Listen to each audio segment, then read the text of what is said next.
Hello សួស្តីបងប្អូនទីស្រឡាញ់អ្នកគ្នាបងប្អូនជួបជាមួយនឹងម្ដាមសេដ្ឋីការថ្ងៃនេះសាជាថ្មីคลิปវីដេអូមួយនេះធ្វើដើម្បីបងប្អូនទីស្រឡាញ់អ្នកគ្នាចាថ្ងៃនេះផងដែរកែប្រែចិត្តខ្លួនឯង day ទី63ខ្ញុំនឹងមាន2កន្លឹះយកមកចែករំលែកជូនដល់កាន់បងប្អូនអ្នកគ្នាដើម្បីដោះស្រាយបញ្ហាឲ្យយើងប្រើ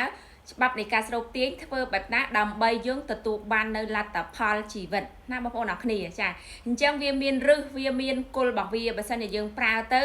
ដោយមិនដឹងគ្រឹះនៃមូលដ្ឋាននៃការច្បាប់មួយនេះទេបងប្អូននឹងមិនទទួលបាននៅលទ្ធផលជីវិតឡើយចំណុចទី1ដ៏សំខាន់ចាឲ្យបងប្អូនអ្នកគ្នាទៅដោះស្រាយកំហុសឆ្គងដែលយើងបានសាងចាអញ្ចឹងមានន័យថាយើងសាងកំហុសជាមួយប្តីជាមួយកូនជាមួយម្ដាយឪពុកជាមួយនឹងបងប្អូនជាទីស្រឡាញ់ចាបងប្អូនរកនឹកមើលតើយើងហើយនឹងកំហុសឆ្គងដែលយើងសាងជាមួយខ្លួនឯងអញ្ចឹងសំខាន់ខ្លាំងណាស់បើសិនជាយើងមានកំហុសឆ្គងជាមួយនឹងខ្លួនឯងជាមួយនឹងឪពុកម្ដាយជាមួយក្រុមគ្រួសារបងប្អូនកូនជាទីស្រឡាញ់ប្តីជាទីស្រឡាញ់បើយើងមិនទៅដោះស្រាយនៅរឿងនោះទេបងប្អូនអ្នកគ្នាយើងអត់អាចដើរទៅមុខបានទេអញ្ចឹងត្រូវតែធ្វើកំហុសឆ្គងជាមួយខ្លួនឯង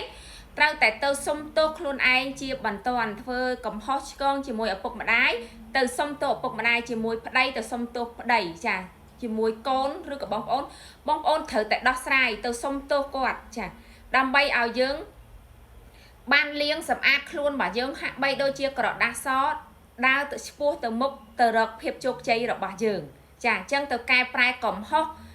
មួយនោះឲ្យបានបើសិនជាយើងអត់កែប្រែទេវាពិបាកក្នុងការដើរបន្តិចវារៀងតាក់ណាបងប្អូនទាំងអស់គ្នាចំណុចទី1ចំណុចទី2ចូលបងប្អូនប្រឡែងចាគ្រប់រឿងដែលកើតឡើងចំពោះយើងមានន័យថាស្រាប់តែនៅសុកយើងធ្វើឲ្យបាត់ដូចជាកបោបលុយឬក៏ទូរស័ព្ទដៃ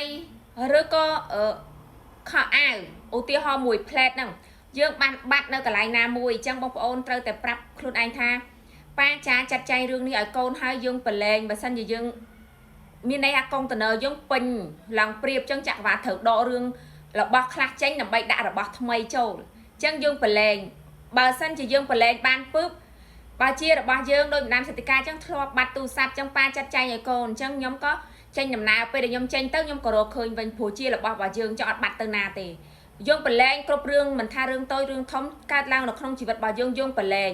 ជឿទុកចិត្តទៅលើចក្រវាល1លាន%បើសិនជាយើងប្រឡែងអត់បានយើងអត់ជឿទុកចិត្តលើចក្រវាលទេចក្រវាលនឹងមិនធ្វើការឲ្យយើងជាដាច់ខាតអញ្ចឹងបងប្អូនត្រូវតែប្រឡែងធ្វើនៅចំណុចនេះឲ្យបានអញ្ចឹងណាបងប្អូនអរគ្នានេះឲ្យការប្រើប្រាស់ច្បាប់ចក្រវាលឬក៏ច្បាប់នៃការស្រូបទាញដោយក្តីស្រឡាញ់និងបំណងល្អពីម្ដាមសេដ្ឋីការជម្រាបលាបាយបាយ I love you បងប្អូន